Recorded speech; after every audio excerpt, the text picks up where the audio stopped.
ये क्लास 8 का अब लास्ट चैप्टर आ गया भूमिगत ईंधन। इसके आगे का सारे चैप्टर को हमने लाइन बाय लाइन पढ़ा था। क्लास 8 का ये लास्ट चैप्टर जिसे हम लोग पढ़ेंगे 118 भूमिगत ईंधन। ठीक है ना। भूमिगत ईंधन पर जितने भी भूमिगत ईंधन से रिलेटेड क्वेश्चन को भी आज हल करेंगे लास्ट में। तो आज के चैप्टर क्या पढ़ रहे हैं हम लोग? भूमिगत ईंधन। भूमिगत ईंधन मतलब भूमिगत अंदर मतलब भूमि के अंदर, ईंधन मतलब फ्यूल, ईंधन मतलब फ्यूल। तो ठीक है, पहले पढ़ते हैं उसके बाद आप समझोगे। ठीक है। आपने कभी दैनिक जीवन आपको अपने दैनिक जीवन की आवश्यकता की पूर्ति के लिए अनेक वस्तुओं की जरूरत होती है। तो आपने दैनिक जीवन के पूरा करने के लिए बहुत सारे वस्तु होते हैं, जैसे बहुत सारे वस्तु हो गए। ये वस्तु हमें कहाँ से प्राप्त होते हैं? तो ये वस्तु जो जैसे हो गया गाड़ी, सब सारे वस्तु प्रकृति द्वारा ही तथा कुछ मानव निर्मित होता है। तो कुछ वस्तु क्या होता है प्रकृति से, जैसे हो गया पेट्रोल। पेट्रोल हमें कहाँ से प्राप्त होता है? कोयला कहाँ से प्राप्त होता है? प्रकृति से। जैसे आइए निम्न क्रियाकलाप द्वारा इसे जानने की कोशिश करते थे। यहाँ पर एक क्रियाकलाप दिया गया, इससे इसको जानने का क्या कहते हैं प्रयास करते। ठीक है। आइए निम्न दैनिक जीवन में लाई गई वस्तु की सूची बनाई। और दैनिक जीवन मतलब रोज के जीवन में जो वस्तु से आप लोग सूची बनाए। ठीक है। जो वस्तु प्रकृति से प्राप्त होते हैं उनके सामने प्राकृतिक, जो वस्तु मानव निर्मित उसके सामने मानव निर्मित लिखिए। जैसा आप यहाँ पर दिखाई गई, देखो यहाँ पर दिखाएगा। जैसे जल क्या है? मानव निर्मित है, प्राकृतिक। तो ये प्राकृतिक है। पेपर क्या है? प्राकृतिक है या मानव निर्मित? ये मानव निर्मित है। ठीक है ना। ऐसे ही आपको लिखना है आगे भी। पायो मानव निर्मित या प्राकृतिक, ये क्या है? प्राकृतिक। ऐसे ही आपको सारणी को भरना है। ठीक है ना। क्या आपने कभी सोचा है ये प्राकृतिक संसाधन मानव के क्रियाकलाप द्वारा खत्म भी हो सकते हैं? तो आपने भूगोल में संसाधन के बारे में पढ़ा होगा ना। भूगोल में संसाधन क्या है? मतलब कि जिसके वस्तु का हमारे दैनिक जीवन में उपयोग है उसे ही हम लोग क्या बोलेंगे? संसाधन बोलेंगे। ठीक है ना। और जिसका उपयोग नहीं उसे हम लोग संसाधन बोलेंगे नहीं। देखो सोचिए, जल, हवा, मिट्टी, वन तथा कोयला आदि समाप्त हो जाए तो क्या होगा? अब खुद ये हम नहीं बता रहे, ये आप ही सोचिए। आप थोड़ा सोचिए। यदि जल, हवा और मिट्टी, वन, कोयला आदि समाप्त हो जाए तो क्या होगा? आप ही अंदाजा लगा सकते हैं ये सब समाप्त हो जाए तो क्या होगा। अगर हम लोग जल समाप्त हो गए तो हम पिया पाएंगे नहीं। अगर हम लोग कोयला समाप्त हो जाएगा, उससे जो तेल या गैस ईंधन निकलता है वो भी समाप्त। इसलिए पर ये आने वाला समय में ये समाप्त हो सकता है। ठीक है ना।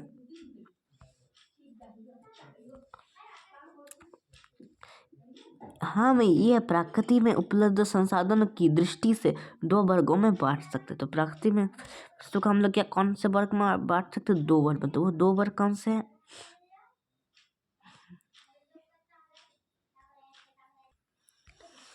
जो है हम लोग इसको कौन से वर्ग में बांट सकते? क्या है हम क्या दो वर्ग में इसको क्या है बांट सकते हैं। ठीक है।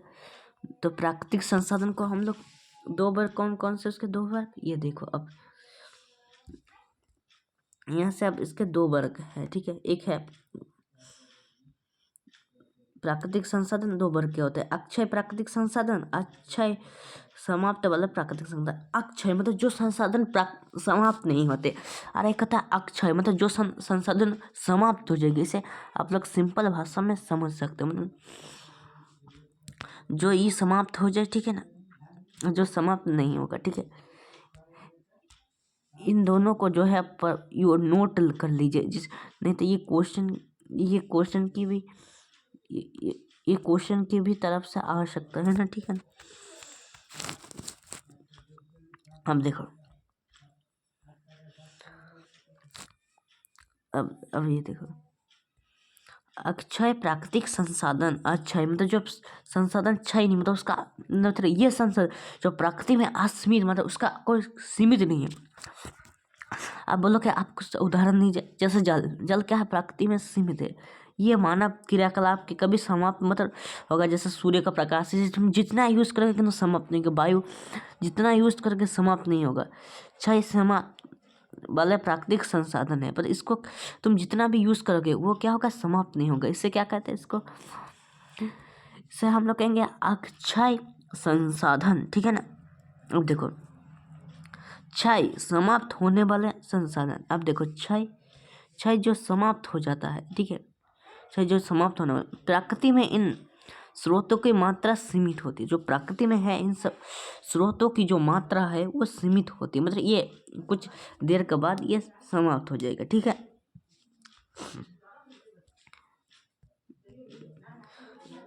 जैसे वन्य जीव, खनिज, कोयला, पेट्रोल, प्राकृतिक गैस आदि, ये सब क्या है, एक निश्चित समय के बाद ये सब क्या होगा, खत्म हो जाएगा, ठीक है ना।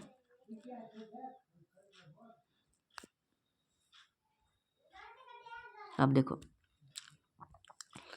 कोयला और पेट्रोलियम का निर्माण सजीवों के, प्राणियों के मृत अवशेष के होता है। तो कोयला और पेट्रोल का निर्माण क्या, प्राणियों के मृत अवशेष के कारण क्या होता है, जो मर जाता है उसके सड़े गले भाग से क्या होता है, इन सब का निर्माण होता है। अतः इनको जीवाश्म ईंधन कहते हैं।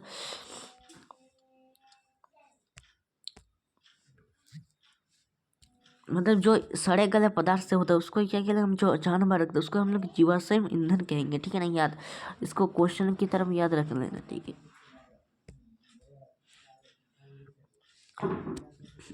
अब देखो, कोयला,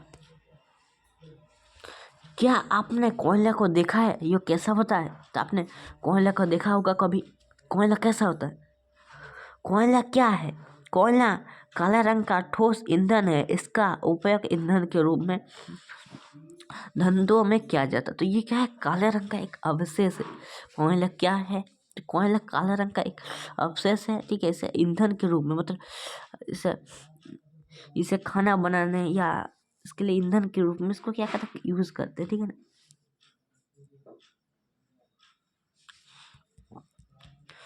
देखो, धंधों में मतलब उद्योग या धंधों में क्या, तापीय शक्ति संयंत्र में कोयले का उपयोग विद्युत बनाने में भी किया जाता है। तो कोयले का उपयोग क्या बना, विद्युत जो है उसका बना निर्माण करने में भी किया जाता है, ठीक है।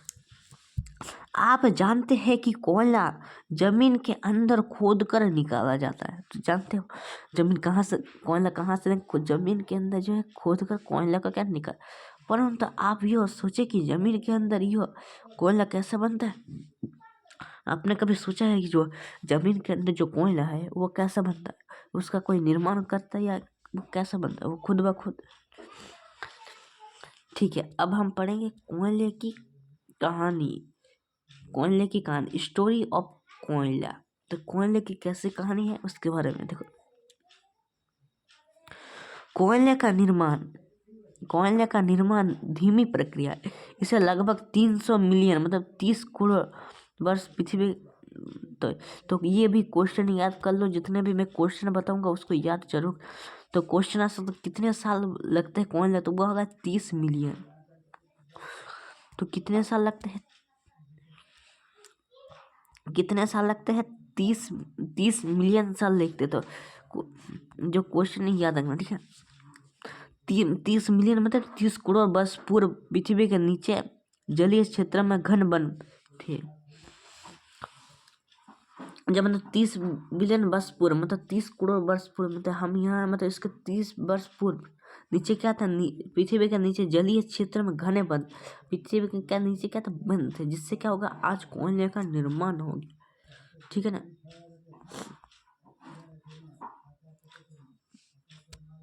देखो, बाढ़, भूकंप आदि प्राकृतिक प्रक्रिया, ये वन मृदा के नीचे दब गए। समय बीतने के साथ ही उस पर अधिक मृदा जमती गई और नीचे की परत में ताप दाब बढ़ता गया। देखो,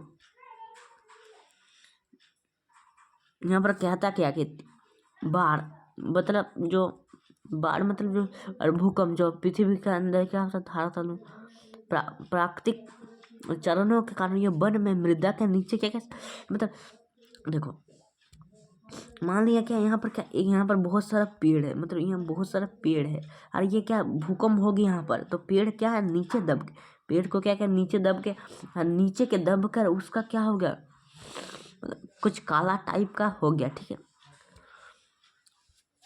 जैसे यहाँ पर उच्च दाब तो बहुत ज़्यादा ताप के कारण यह मृत पेड़ पौधे जो जो नीचे दब गए थे, जैसे इन सब के कारण क्या है भूकंप बाढ़ इन सब के कारण नीचे कोयले में क्या है परिवर्तन हो गया था। इस तरह क्या होगा कोयले में वो परिवर्तन हो गया। कोयले मुख्य रूप से कार्बन होता है, तो कोयले मुख्य रूप से क्या होता है कार्बन, जिससे किसका इसका प्रतीक क्या है सी, प्रतीक क्या है सी। मृत पेड़ पौधे धीरे प्रक्रम द्वारा कोयले का बनना कार्बनीकरण कहलाता है। तो ये भी क्वेश्चन याद रख लेना। तो क्या कहता है क्वेश्चन को फिर से हम लोग कोयले में मुख्य रूप मृत पेड़ पौधे जो मृत मतलब मरे गए धीमी प्रक्रिया के द्वारा कोयला का ही बनता है, जिसे कार्बनीकरण कहलाता है। तो इसी को क्या कहलाता है हम लोग कार्बनीकरण। तो क्वेश्चन जरूर याद नोट करना। कोयला पेड़ पौधे के अवशेष है, कोयला क्या है पेड़ पौधे के अवशेष है, ठीक है।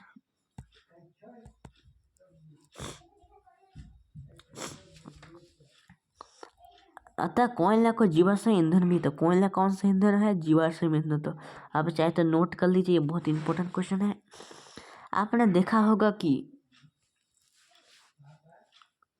कोयले को जलाने पर धुआं निकलता है। अब कोयले को जब जलाया तो वहाँ पर क्या निकलता है धुआं निकलता है। कोयले में उपस्थित कार्बन नाइट्रोजन सल्फर इत्यादि वायु में जलकर गैस का निर्माण करते जो धुएं के रूप में कोयले से निकलता है।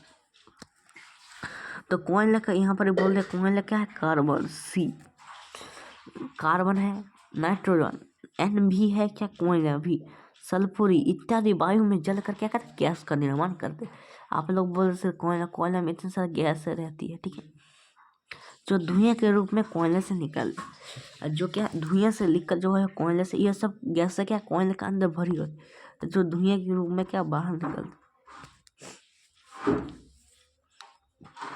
धुआं कब निकलता है क्योंकि धुआं कब निकलता है क्योंकि अब उस कोयले में सिर्फ कार्बन रहता है। जब धुआं बल्कि कब निकलता है क्योंकि उसमें सिर्फ कार्बन रहता है, उसमें तो ये सब गैस सल्फर इत्यादि ये सब गैस क्या थोड़ा धुआं निकल के क्या, और जब कोयला निकलता है उससे ही क्या आता है आग निकलता है, ठीक है।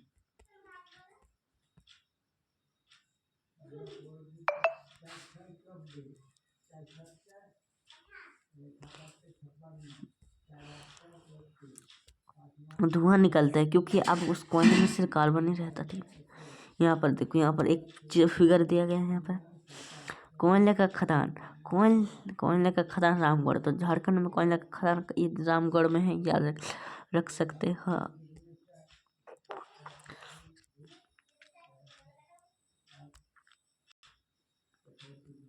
देखो कोयले के इस प्रक्रम में कुछ उपयोगी उत्पाद बनते हैं। तो इस प्रक्रिया इसमें कुछ उत्पाद बनते हैं जैसे कोक, कोलतार और कोल गैस। तो इस प्रकार में ये तीनों को याद कर देना, ठीक है। क्वेश्चन जितना भी में तो कौन कौन से जो कोयले का इस प्रक्रिया में कुछ प्रकार के उत्पाद बनते हैं जैसे कोक बनते हैं, कोलतार और कोयला गैस, ये तीनों उत्पाद में बनते हैं, ठीक है। तो ठीक है, ये सिर्फ ये तीनों क्या है रूप है कोयले का। कोक, हम देखो कोक ये कठोर सुगंध भूरा काला पदार्थ है। इसमें 98% क्या होता है कार्बन रहता है इसमें, ठीक है। ये कार्बन का लगभग शुद्ध रूप, तो क्वेश्चन है कार्बन का शुद्ध रूप कौन सा है, तो कोक। तो याद रखना क्वेश्चन है कार्बन का शुद्ध रूप क्या है कोक। यो कोयला की तरह चमकता है, ये क्या है कोयले की तरह चमकता है। जलने पर कोयला से जब जलता है तो वो क्या कोयला से कम धुआं उत्पन्न करता है, ठीक है ना।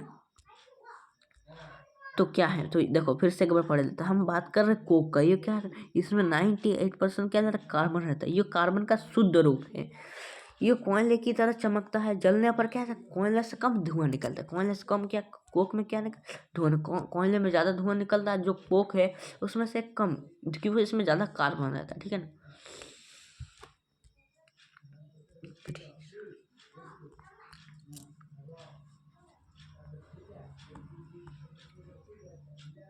देखो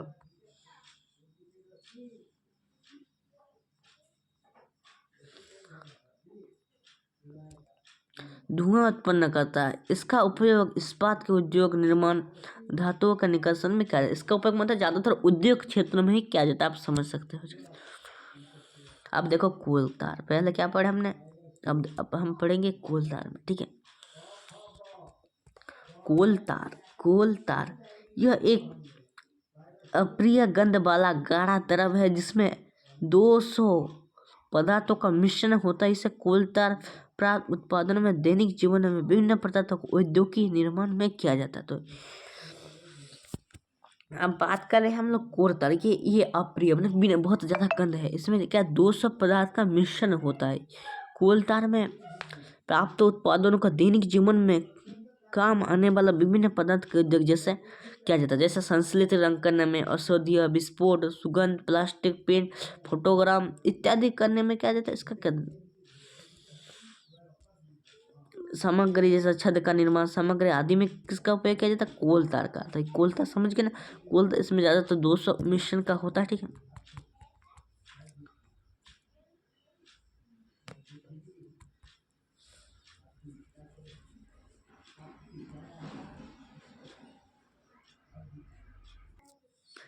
ये जो देख रहे ये क्या है, कोल तार है, ठीक है ना। देखो कीटों तथा मत इत्यादि को भगाने के प्रयोग में लाए जाने वाले नेफोथिन की गोलियां में भी कोल तार प्राप्त होते हैं। तो कीट आपने सुना होगा, कीट है इसको भगाने के नेफोथिन का प्रयोग, जिसमें भी क्या था, कोल तार ही भरा रहता है, भरा। अब कोयला गैस, तो हमने इसको 3 प्रकार पढ़ा है, ठीक है ना, कोक, कोल तार और कोयला गैस, ठीक है। अब क्या है कोयला गैस, जिसको हम लोग कहते हैं कोल गैस। कोयले से कोक बनने के प्रक्रम में कोयला गैस प्राप्त होता है, ठीक है। जो कोयला से क्या है, कोयला से जो हम लोग कोक का निर्माण करते हैं, उसमें प्रक्रम में कोल गैस का क्या होता है, कोयला गैस का होता क्या निर्माण होता है। यह कोयला प्रक्रम संयंत्र में नजदीकी स्थापित उद्योगों में ईंधन के रूप में भी उपयोग की जाती है। यह भी क्या ईंधन के रूप में भी उपयोग की। लंदन में 1810 तथा न्यूयॉर्क में 1820 के आसपास पहली बार कोल गैस का उपयोग सड़कों पर रोशनी के लिए किया जाता है। ये सड़कों पर क्या रोशनी के लिए भी किया जाता है, ठीक है। आजकल इसका उपयोग उद्योगों के रोशनी के बजाय ऊष्मा के स्रोतों के रूप में भी किया जाता है। और आजकल क्या था, रोशनी के बजाय इसमें क्या था, ऊष्मा मतलब जो हीट, जो गर्म करने के लिए रूप में भी किया जाता है आजकल, ठीक है ना, अभी के समय में। अब देखो पेट्रोलियम, अब इस हमने पढ़ा कोयले की कहानी, अब पढ़ते हैं पेट्रोलियम की कहानी, स्टोरी ऑफ पेट्रोलियम, ठीक है ना। क्या आप जानते हैं कि मोटरसाइकिल, स्कूटर और कारों में ईंधन के रूप में किस वस्तु का इस्तेमाल करते हैं। अब जो पिछले बार में हम लोग बात करते हुआ कि कोयला, जिसे हम घर में खाना बनाने या कुछ उद्योगों में काम करते हैं। अब सबसे इम्पोर्टेंट आ जाते हैं पेट्रोल। आप मोटरसाइकिल में घूमते हैं या चढ़ते हैं, तो आप उसमें रोज़ क्या भरते हैं, पेट्रोल। तो आजकल तो पेट्रोल का दाम तो ज़मीन आसमान का अंतर है, बहुत ज़्यादा है। यहाँ पर 100 रुपये लिख लिया, बहुत ज़्यादा भी हो गया। तो यहाँ पर हम लोग पेट्रोल की बात करें। क्या आप जानते हैं कि मोटरसाइकिल, स्कूटर और कारों में ईंधन के रूप में किस वस्तु का इस्तेमाल करते हैं, पानी का यूज करते हैं। हाँ, आजकल हम लोग गाड़ी में पानी भर देते हैं और बहुत दूर तक चले गए, सही कहा ना गधा, पानी का नहीं पेट्रोल का। आज पेट्रोल का क्या बोला, बहुत दाम भी आ रहा है। तो ये तो जाना था, ईंधन के रूप में हम लोग किसका इस्तेमाल करते हैं, तो वाहनों में ईंधन के रूप में पेट्रोल या डीजल का उपयोग करते हैं, ठीक है। आजकल तो इसका दाम भी बहुत ज़्यादा, मतलब कीमत भी बढ़ गया है। अब यह सोचने वाली बात है कि पेट्रोल या डीजल का स्रोत क्या है, मतलब ये कैसे बनता है, ठीक है, ये कैसे बनता है, इसका निर्माण कैसा होता है, आप जानते हो तो वही पढ़ेंगे ना, टेंशन क्यों लेते हो भाई। देखो आपको यह जानकर आश्चर्य होगा कि पेट्रोल, डीजल, स्नेहक तेल इत्यादि सभी पदार्थों का एकत्रित स्रोत पेट्रोलियम। तो यहाँ पर कितना बड़ा लाइन बोल देता, आप लोगों को तो एक भी समझ में नहीं आएगा। मैं पता हूँ, मैं जानता हूँ आप लोगों को यहाँ पर जो भी पढ़ा वो आपको समझ में नहीं आया होगा शायद। तो कि पेट्रोल और डीजल क्या है, स्नेहक तेल है, मतलब वो एक तेल है। इत्यादि सभी पदार्थों का एक तरह स्रोत क्या है, पेट्रोलियम है। यह पेट्रोलियम लैटिन शब्द का पेट्रा तथा ओलियस से बना होता है। पेट्रो का अर्थ होता है ओमोलियस। तो ये क्या है, क्वेश्चन को याद रखना, मैं बार बार बोल रहा हूँ। आप जब ये अभी क्वेश्चन को मैं अभी जितना भी क्वेश्चन बोल रहा हूँ अभी आप लोग याद नहीं करो, बोले इसे याद करके क्या आ जाएगा ये क्वेश्चन में। मान लिया यही क्वेश्चन है, जो क्वेश्चन आज ये क्वेश्चन पेपर में आ गया तब बोलोगे भाई तब याद कर लेते बहुत अच्छा होता। तो अभी याद करो ना, क्या जाता आपको। तो मैं जितना भी बोलता हूँ आपके लिए एक पेन और एक पेपर जरूर रखना चाहिए हाथ में, जिससे जितने भी मैं क्वेश्चन बोलता हूँ पढ़ते समय आपको भी मजा आए और आप नोट भी कर सके। इसलिए जितना भी बोलो आप नोट भी कीजिए और भी करें, ठीक है। तो यहाँ पर क्या बोलता है, पेट्रोल का लैटिन भाषा, आपने बहुत सारा शब्द वही लैटिन भाषा पेट्रा और ओलियम से बना है। पेट्रो का अर्थ होता पत्थर, तो ओलियम का अर्थ होता तेल। तो पत्थर तेल, तो पत्थर और तेल कैसा नाम है, देखो पत्थर और तेल।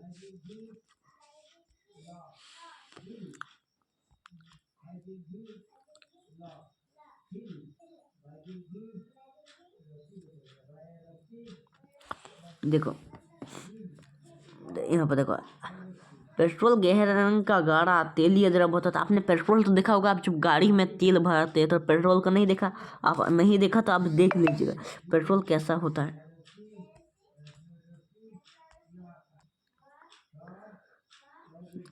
भूमिगत ईंधन हो रहा था ना, जो पेट्रोल का नहीं देखे तो आप देख लीजिएगा, ठीक है ना। कि पेट्रोल जमीन के अंदर था, आप सब जानते हैं पेट्रोल कहाँ से प्राप्त होता है, जमीन के अंदर। पेट्रोल का निर्माण समुद्र में रहने वाले जीवों के मृत अवशेष से होता है। जब ये मृत होते हैं तो समुद्र के तल में जाकर मिट्टी के रेत में वार। तो आप लोगों ने सुने होंगे कि पेट्रोल समुद्र के अंदर निकलता है। अब लोग तो समुद्र के अंदर पेट्रोल कहाँ से आया, तो समुद्र का मृत तल में जाकर मिट्टी में दबे रेत की सतह में लाखों करोड़ों वर्ष, एक दिन की बात नहीं, वायु की अनुपस्थिति में उच्च दाब उच्च ताप मृत एवं जीव में पेट्रोल परिवर्तन हो जाते हैं, ठीक है ना। तो कितना बड़ा लाइन दिया गया था, आपको इसको याद करना है, याद नहीं करना है, इसे समझ लेना। अब लोग इसको समझ लेंगे तो इसे एग्जाम में बहुत आसानी से लिख पाओगे, ठीक है ना।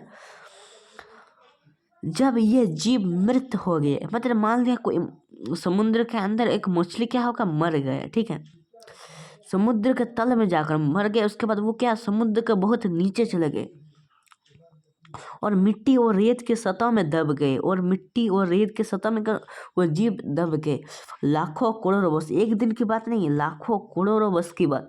वर्षों में वायु की अनुपस्थिति, और वायु भी नहीं है, और उच्च ताप मतलब बहुत ज़्यादा गर्म और उच्च ताप बहुत प्रेशर से मृत पेट्रोलियम तथा पेट्रोल जैसे गैस में परिवर्तन हो जाते हैं, ठीक है। तो यही वाला है, आपको इसको से समझ लेना है ना, ठीक है ना। यहाँ पर देखो 18.3 में आप देख सकते हैं कि तेल यहाँ पर देखिए, यहाँ पर एक चित्र, इस चित्र को समझिए ना। यहाँ पर क्या बोलते देखो, पेट्रोल तथा प्राकृतिक गैस का भंडार क्या है, ये पेट्रोल परिकशन। यहाँ से क्या था, पेट्रोल परिकशन अब है, ठीक है। अब कितना बड़ा, बहुत बड़ा चैप्टर, बहुत बड़ा है। आज इस सारा चैप्टर तक कंप्लीट नहीं होगा, हम अगला दिन करा देंगे ना, ठीक है ना। टेंशन क्यों लेते हो भाई।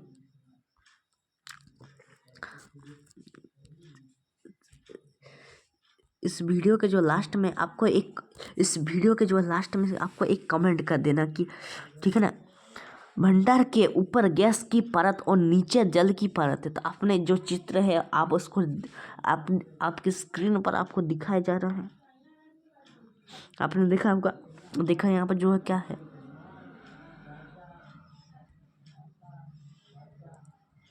मैं आपको दिखाता हूँ। यहाँ पर जो है ना, ये देखो, आपको यहाँ पर देख लीजिए, आपको बहुत अच्छे से ज़्यादा समझ आ जाएगा। देख लिया, बहुत अच्छा। अब आगे बढ़ते हैं।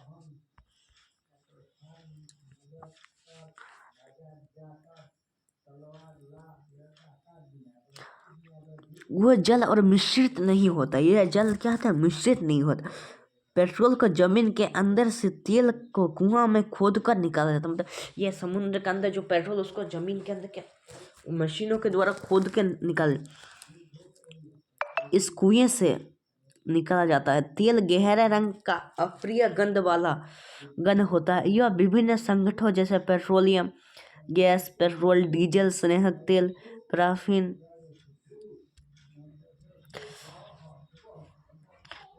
मोम इत्यादि का मिश्रण होता है। जितने भी बोला जैसे पेट्रोल, डीजल, ये सब का क्या मिश्रण कौन होता है, पेट्रोलियम, ठीक है ना। उनके विभिन्न अवयवों को प्रक्रिया को पेट्रोल परिष्कारिक कहते हैं ना, ठीक है।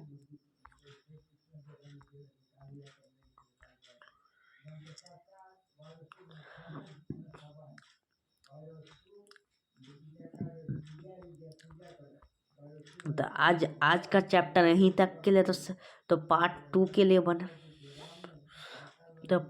के लिए बने रहना, ठीक है। तो हम अगले वीडियो में इसका जो आगे का जो चैप्टर है उसे हम लोग क्लियर करते हैं। जो आज हमने जो क्या पढ़ा उसका एक बार पुनर्कथन कर लेते हैं, तो उसका एक बार फिर से दोहरा लेते हैं जहाँ तक हमने पढ़ा। देखो हमने जो सीखा है उसका हम आधा ही बोलेंगे।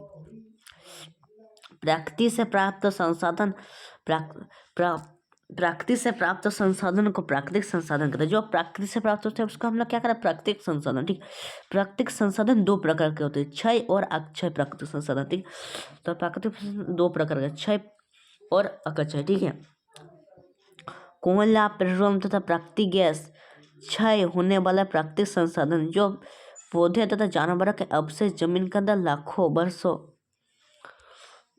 लाखों वर्षों में दबे रहने के कारण जीवाश्म हो जाते। तो जैसे हम लोग क्या पढ़े, कोयला और पेट्रोल क्या है, एक अक्षय क्या है, ठीक है। देखो कोयला से कोक, गैस और कोल्तर बनता है, तो इसको याद लिख देना नोट को, ठीक है। प्राकृतिक गैस एक स्वच्छ ईंधन है जिसमें मुख्यतः मीथेन होता है। प्राकृतिक गैस में एक स्वच्छ ईंधन होता है जिसमें क्या होता है, मीथेन होता है, याद रखना, ठीक है ना। ये सब तो पढ़ाई नहीं हुआ, आज जितने भी पढ़ाई हुआ मैंने उसको रिपीट भी करा दिया था। इस वीडियो के लिए एक लाइक बनता है। और अगर आप लोग एग्जाम के लिए सीरियस है तो जितने भी मैंने वीडियो है इसके आगे को सबको आप लोग देख लीजिएगा, जिससे आपका क्लियर हो जाएगा, ठीक है ना। आज की वीडियो बस यहीं तक के लिए, बाय बाय।